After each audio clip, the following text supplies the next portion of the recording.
창세기 47장 7절에서 10절까지의 말씀. 창세기 47장 7절에서 10절까지의 말씀 찾으셨습니까? 우리 같이 한 목소리로 같이 봉독하겠습니다. 요셉이 자기 아버지 야곱을 인도하여 바로 앞에 서게 하니 야곱이 바로에게 축복하며 바로가 야곱에게 묻되 내 나이가 얼마냐? 야곱이 바로에게 아뢰되 내 나그네 길의 세월이 130년이니이다. 내 나이가 얼마 못되니 우리 조상의 나그네 길의 연조에 미치지 못하나 험악한 세월을 보내었나이다 하고 야곱이 바로에게 축복하고 그 앞에서 나오니라. 아멘. 조명을 위한 기도를 드리겠습니다. 하나님, 오늘도 우리에게 말씀을 주시옵소서.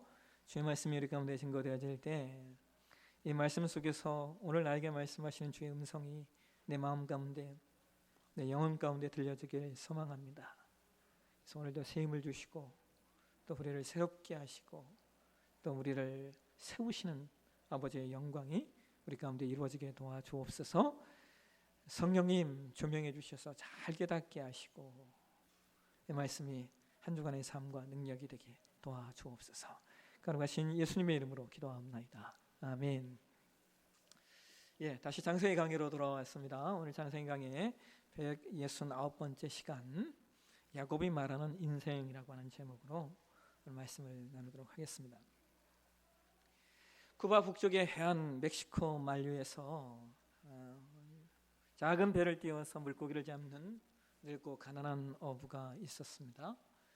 이 늙고 가난한 어부의 이름은 산티아고입니다.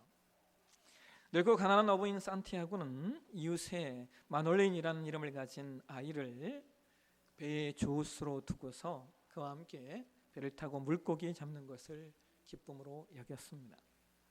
그런데 어부인 산티아고가 84일 동안 한 마리 물고기도 잡지 못하자 사람들은 그를 가리켜 살라요, 최악으로 완전히 몰락한 사람이 되었다라고 수군거렸습니다. 그래서 산티아고와 함께 배를 탔던 이웃 아이 마놀린의 부모가 자신의 아이를 더 이상 고기를 잡지 못하는 산티아고의 조수로 둘 수 없다며 그를 다른 배의 조수로 보내버립니다. 이러한 상황 속에서 산티아고는 고기를 잡기 위하여 홀로 먼 바다까지 나가는데요. 그래서 마침내 그의 낚싯대에는 거대한 물고기인 창새치 한 마리가 걸립니다. 그리고 그 거대한 물고기와의 사흘간의 사투 끝에 그는 대어를 낚아서 집으로 향합니다. 그런데 안타깝게도 그 거대한 물고기의 피냄새를 맡고 상어떼가 몰려듭니다. 그래서 그는 다시 상어떼와 사투를 벌이게 됩니다. 결국 산티아고가 항구에 닿았을 때 그가 잡은 거대한 물고기는 머리와 꼬리 그리고 뼈만 앙상하게 남아 있었습니다. 그는 지친 몸을 이끌고 언덕에 있는 자신의 오두막에 들어가 정신없이 잠이 들었고 그 노인이 돌아왔다는 소식을 듣고 그의 조수였던 마놀린이 찾아와서 그의 상처투성이인 손을 보고 눈물을 흘립니다. 그런데 사람들은 머리와 꼬리만 남는, 뼈만 남은 그 물고기를 신기한 듯 구경합니다. 이 이야기는 1954년에 노벨 문학상을 받은 어니스트 해밍웨이의 노인과 바다라고 하는 소설의 이야기입니다. 해밍웨이는 이 소설을 통하여 인생에 대해서 이야기를 하고 있는데요. 그는 인생에 대해서 빈손이라고 말하는 겁니다. 인생이 빈손으로 시작되어 그 빈손을 채우기 위해서 사투를 벌이고 또 채웠다 싶으면 인생의 상어떼가 나타나서 다시 빈손으로 만들어버리고 그러한 채우고 비움의 과정을 통하여 결국에 다시 빈손으로 돌아가게 되는 것, 그는 그것이 인생이라고 말합니다. 오늘 저와 여러분이 봉독한 말씀에도 인생에 대한 이야기가 등장을 합니다. 오늘 말씀은 야곱이 요셉을 만나기 위해서 그리고 그 당시에 그 대기근의 시간을 지내기 위해서 고센 지역으로 내려가기로 작정을 하고 애굽으로 내려왔을 때의 일입니다. 요셉은 아버지 야곱을 만나 감격의 해후를 나눈 후에 아버지를 자신의 군주인 이집트 왕 바로에게 안내를 합니다. 그래서 애굽 왕 바로가 창세기 47장 8절에서 야곱에게 이렇게 묻습니다. 바로가 야곱에게 묻되 네 나이가 얼마냐? 바로 왕의 질문에 야곱은 자신의 나이와 더불어서 자신의 살아온 삶, 즉 자신의 인생 여정에 대해서 한 문장으로 요약을 합니다. 우리 함께 창세기 47장 9절 말씀, 이 말씀을 우리 또 다른 번역판인 현대 성경으로 같이 한번 보실까요? 같이 읽겠습니다. 야곱이 대답하였다. 나그네처럼 이리저리 돌아다니면서 살다 보니 내 나이 올해로 130살이 되었습니다. 우리 조상님에 비하면 그리 많이 먹은 것도 아니고 또 우리 조상님들처럼 그리 많이 헤매며 돌아다닌 것도 아니지만 그래도 이태껏 험난한 인생길을 걸어왔습니다. 여러분, 오늘 본문 구절을 통하여 야곱은 인생에 대해서 두 가지로 설명을 하고 있어요. 그 첫 번째 내용은 이런 거예요. 인생은 나그네 여정과 같다라고 하는 거예요. 그렇죠, 여러분. 사람들은 인생을 대해 비유할 때 나그네라고 하는 비유를 많이 듭니다. 근데 여러분, 사람들이 인생을 나그네로 비유할 때 그 나그네라고 하는 의미는 두 가지 의미가 있는 것 같습니다. 하나는 허무라는 의미로 접근한 나그네입니다. 그래서 인생을 허무로 비유한 시들이 얼마나 많이 있는지요. 여러분이 잘 아시는 시 가운데 이런 시가 있습니다. 인생은 나그네길 어디서 왔다가 어디로 가는가. 구름이 흘러가듯 떠돌다가 가는 길에 정일랑 두지 말자, 미련일랑 두지 말자. 인생은 나그네길 구름 흘러가듯이 정처 없이 흘러서 간다. 인생은 벌거숭이 빈손으로 왔다가 빈손으로 가는가. 강물이 흘러가듯 여울져 가는 길에 정일랑 두지 말자, 미련일랑 두지 말자. 인생은 벌거숭이 강물이 흘러가듯 소리 없이 흘러서 간다. 우리 어른들이 다 아시는 아주 유명한 시죠. 저는 이 노래의 제목이 왜 하숙생인지 모르겠어요. 왜 제목을 이걸 하숙생이라고 붙였는지 저는 이해가 되지 않아요. 어쨌든 인생을 허물하는 시작을 가지고 아주 잘 표현한 곡이죠. 그런데 인생의 허무함에 대해서 최유진의 하숙생보다 더 강력한 이야기가 하나 더 있어요.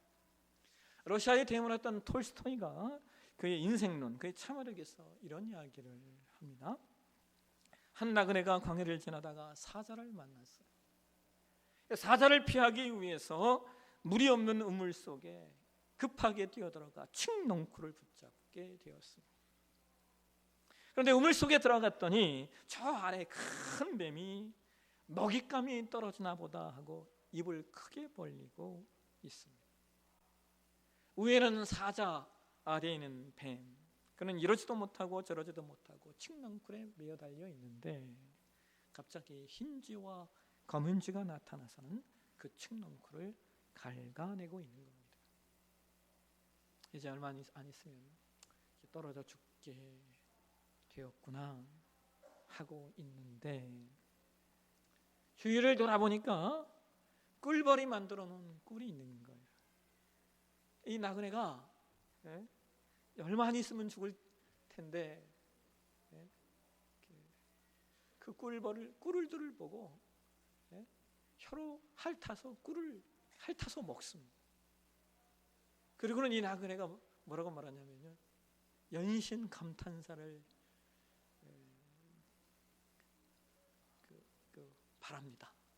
아, 맛있다. 아, 맛있다. 아, 맛있다. 여러분, 여기 흰쥐와 검은쥐는 낮과 밤을 말하는 겁니다. 그러니까 인생이 위에는 사자, 아래에는 뱀, 그 상황 속에 겨우 버티고 있는데 세월이라고 하는 쥐들이 나타나서 인생을 갉아먹고 있다는 거예요. 근데 놀라운 게 뭔지 아세요? 그럼에도 불구하고 그 위기에, 그 상황 속에 떨어지는 꿀을 받아 먹으며 맛있다, 맛있다, 거기에 취해 살아가는 것이 인간이라는 거예요. 인간의 인생이 그와 같다라고 해요. 여러분 얼마나 허무하고 또 얼마나 비극적입니까? 근데 여러분 인생을 허무라고 하는 의미로 접근하는 것과 반해서 또 하나 인생을 이렇게 접근하는 일들도 있어요. 제가 아주 좋아하는 그 시인 가운데 한 분이 천상병이라는 시인이에요. 이 천상병 시인은 1967년에 그 동백림 사건으로 인해서 누명을 쓰고 그래서 정말 폐인이 될 정도로 고문을 받았습니다. 그래서 뭔가 마음의 아픔을 가지고 있었던 분인데 그럼에도 불구하고 이분이 여러분 신기한 건요. 그분이 살아생전에 가장 많이 썼던 단어가 뭔지 아십니까? 좋다, 참 좋다라는 표현이었어요. 천상병 시인이 쓴 시 중에 예전에 제가 한번 소개해드렸던 그 귀천이라고 하는 시가 있어요. 천상병 시인은 귀천이라는 시에서 인생을 이렇게 말합니다. 나 하늘로 돌아가리라. 새벽빛 와 닿으면 쓰러지는 이슬을 더불어 손에 손을 잡고 나 하늘로 돌아가리라. 노을빛 함께 단둘이서 기슭에서 놀다가 구름 손짓하면은 나 하늘로 돌아가리라. 아름다운 이 세상 소풍 끝내는 날 가서 아름다웠더라고 말하리라. 여러분 천상병 시인은 인생을 아름다운 소풍이라고 표현하고 있어요. 근데 여러분 이것이 이해가 됐어요? 억울하게 옥살이를 하고 고문을 받아서 뭔가 마음에 큰 상처를 가지고 있었던 분이 인생을 어떻게 이렇게 표현할 수 있을까요? 그는 평생을요 고문 후유증을 인해서 그 보편적인 사람처럼 살 수 없었던 분입니다. 그런데 그랬던 그분이 그럼에도 불구하고 인생을 아름다운 소풍이라고 표현하고 있다는 거예요. 여러분 저는 천상병 시인이 그 아픔 속에서 인생을 아름다운 소풍이라고 표현할 수 있었던 이유가 바로 이것이라고 생각해요. 귀천이라고 하는 시가 뭐라고 말합니까? 나 하늘로 돌아가리라 라고 말하고 있어요. 여러분 삶이 아름다운 소풍이 될 수 있는 이유가 뭐냐? 그건 돌아갈 곳이 있는 사람이기 때문입니다. 돌아갈 곳이 있는 사람은 돌아갈 곳이 없는 사람은 인생이 허무가 된다면 돌아갈 곳이 있는 사람은 인생이 소풍이 될 수 있습니다. 더 나아가서 여러분 돌아갈 곳이 있는 사람은 인생이 단순히 나그네가 아니에요. 여러분이 우리 야곱이 창세기 47장 9절에서 나그네라고 표현하는 이 단어가 원어에 보면 이 단어가 메구라이라고 하는 단어예요. 근데 이 나그네로 표현된 이 메구라이라고 하는 단어 이게 어떤 뜻이냐? 순례 여행이라는 뜻을 가지고 있습니다. 그래서 영어 성경에서 이 나그네 세월이라고 하는 말을 뭐라고 번역했냐면 필그리미스라고 하는 단어로 번역을 해요. 순례하다라는 단어로 이것을 번역을 합니다. 그러니까 여러분 성경이 말하는 신자의 삶은 그냥 나그네 인생이 아니라는 거예요. 하숙성이 말하는 것처럼 그냥 이리 왔다 저리 왔다 가는 삶이 아니라는 거예요. 돌스토이가 말하는 것처럼 이러지도 저러지도 못하는, 그래서 그저 인생에 주어진 달콤한 만을 즐기는 그런 인생도 아니라는 거예요.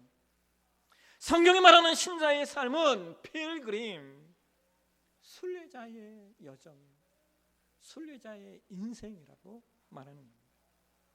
여러분 순례자는 그 순례의 여정이 분명한 목적을 가지고 있기 때문에 살아야 할 이유를 아는 자예요.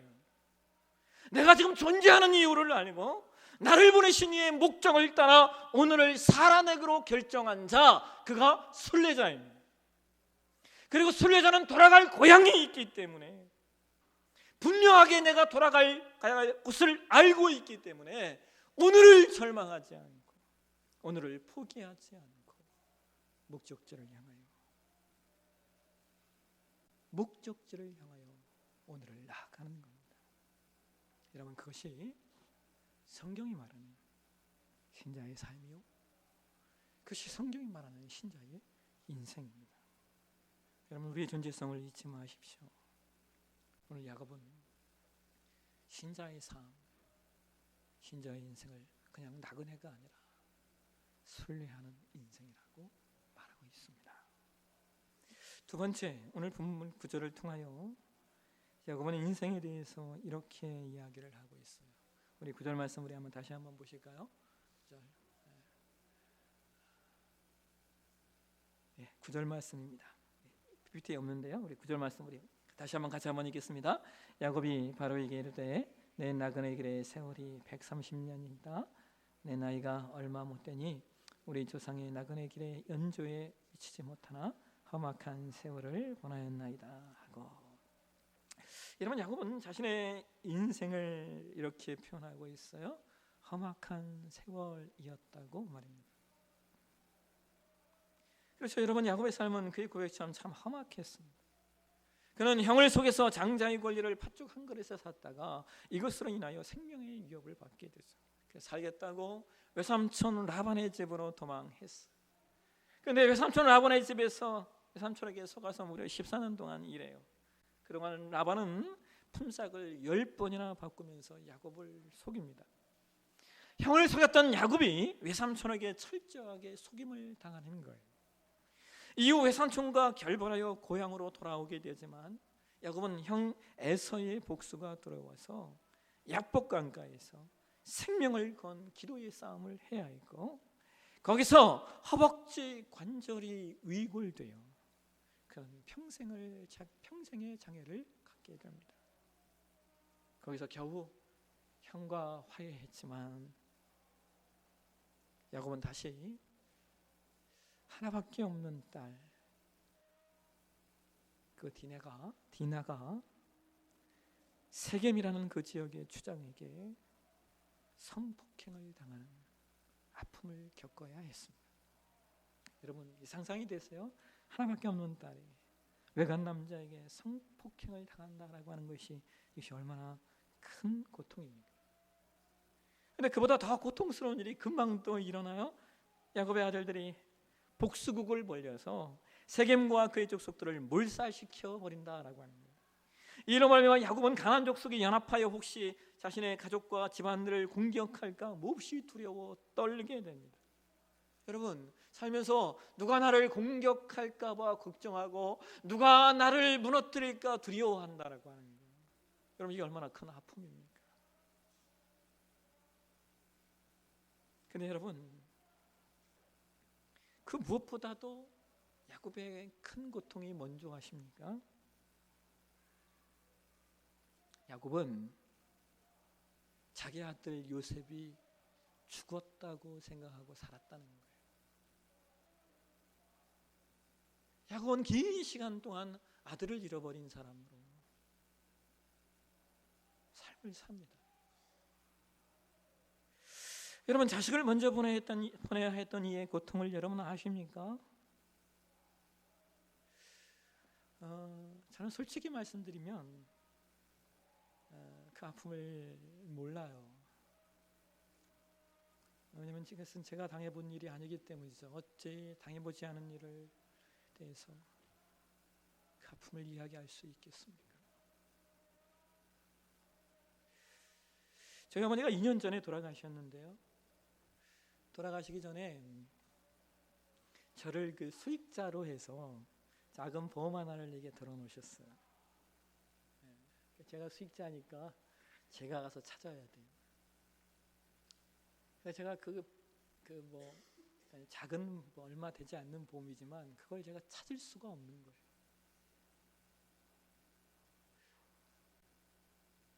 왜 그런지 모르면 그걸 찾으면 안 될 것 같은 그런 마음이 지금껏 찾지 않았는데,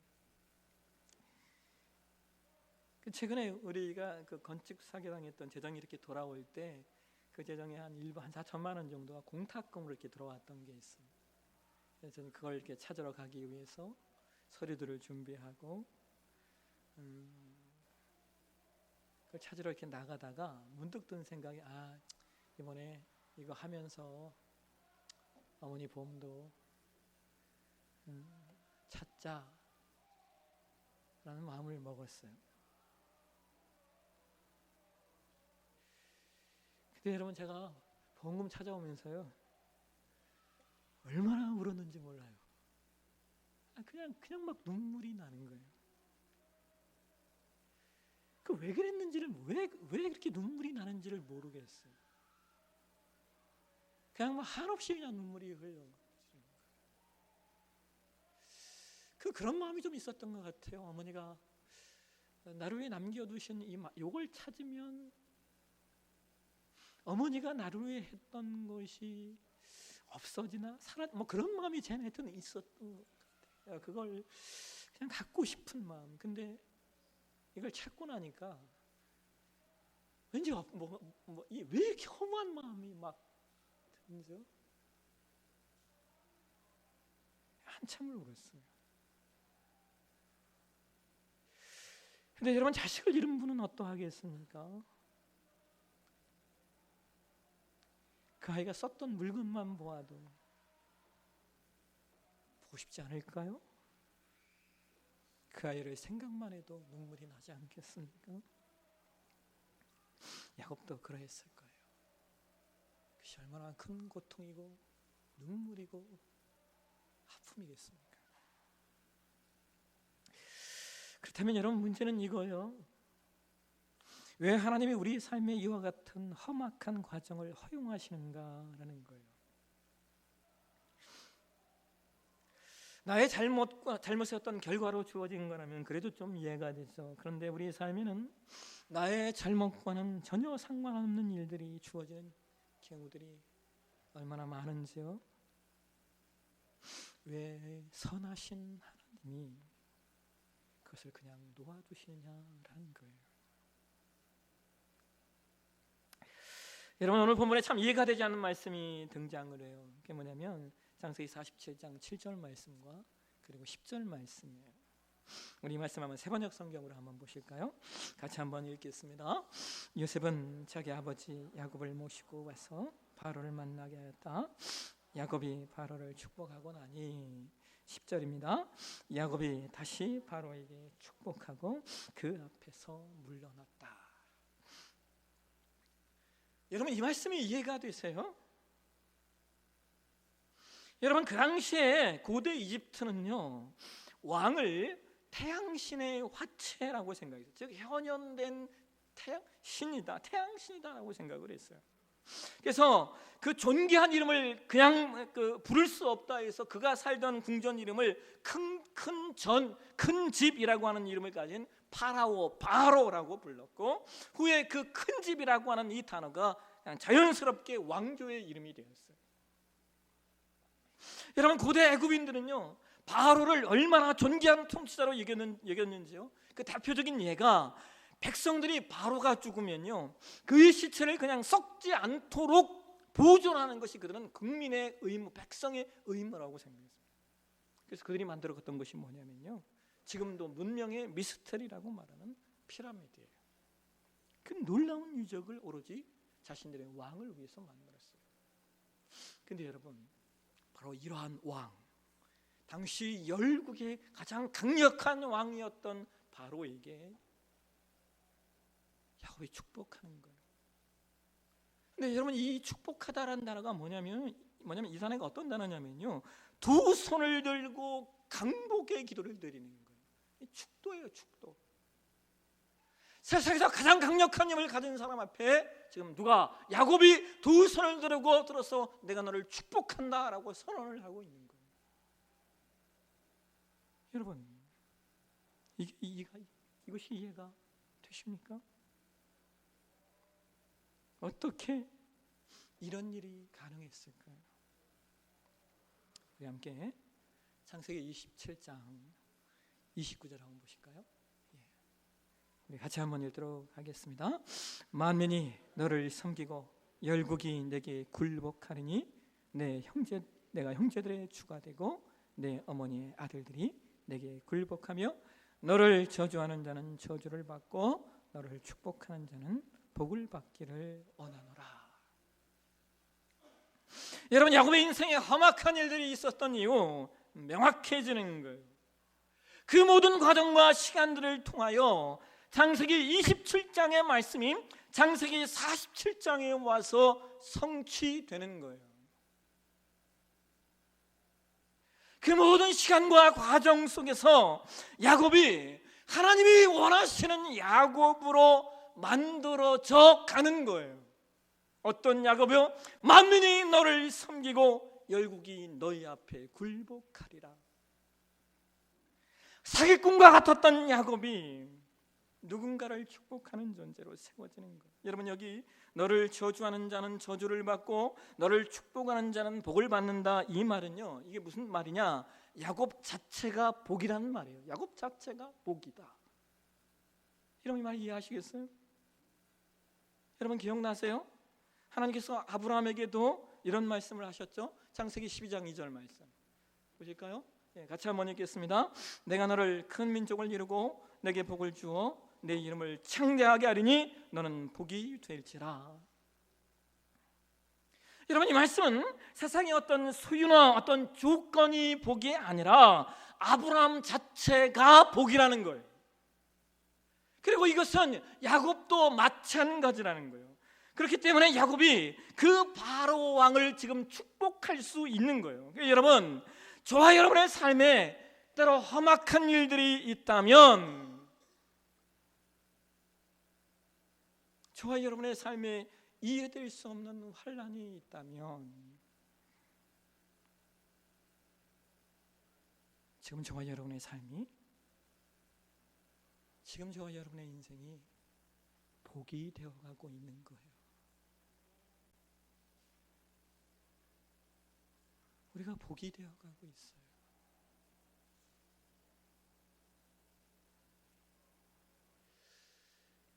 여러분,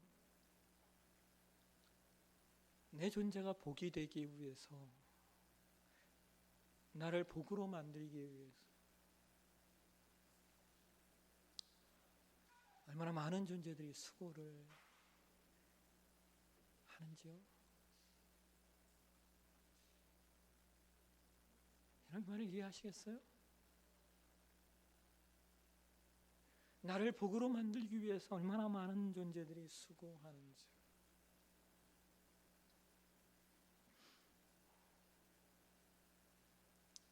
여러분, 제가 예전에 그런 말을 했잖아요.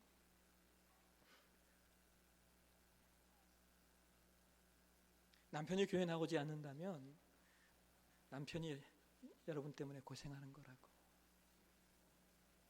예?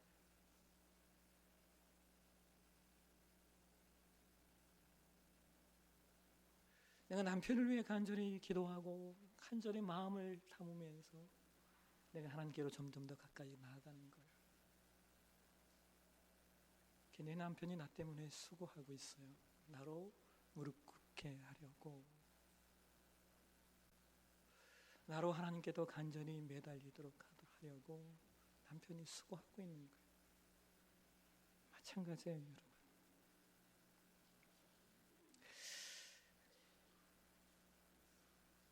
때는 나의 자녀가 나보다 앞서가는 이유, 그 이유는 그 아이가 나의 존재 자체를 복으로 만들기 위하여 수고하고 희생한 거예요. 내 존재를 복으로 만들기 위해서.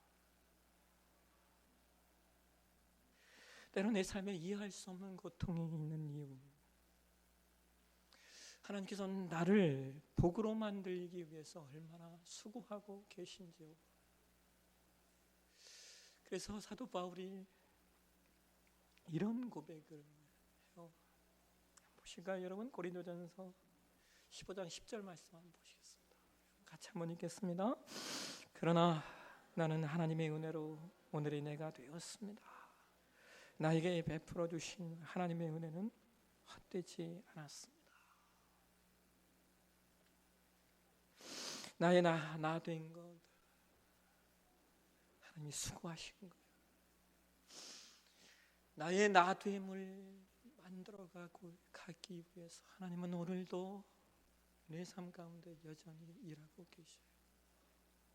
하나님이 얼마나 애쓰고 계신지, 여러분 때문에 얼마나 많은 사람들이 수고하고 계신지, 여러분 때문에 얼마나 많은 사람들이 헌신하고 계신지.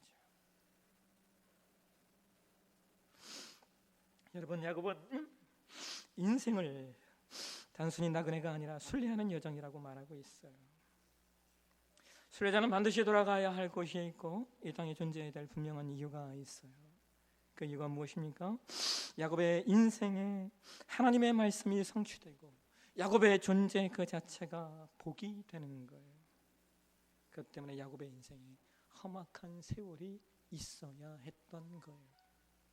오늘 저와 여러분의 인생도 마찬가지예요. 순례자의 여정, 때로 험악한 시간도 있지만 그 속에서 반드시 저와 여러분의 인생이 하나님의 말씀이 성취되고 그래서 우리의 존재가 복이 되는, 그래서 우리가 누군가에게 위로자가 되고 누군가를 축복할 수 있는 그런 존재 되어가는 과정임을 놓치지 않는 저와 여러분의 신앙이 되시길 주의 이름으로 축원합니다. 기도하겠습니다. 하나님,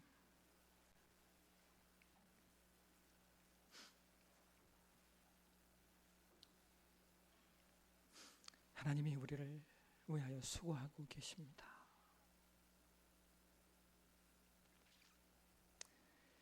그리고 얼마나 많은 이들이 나 때문에 수고하는지요. 내 인생을 순례하는 여정으로 만들기 위하여 내 삶을 하나님의 말씀이 성취된 삶이요, 내 삶 자체를 복으로 만들기 위하여 오늘도 여전히 일하고 계신 하나님을 놓치지 않는 우리 되게 도와주옵소서. 걸어가신 예수님의 이름으로 기도하옵나이다. 아멘.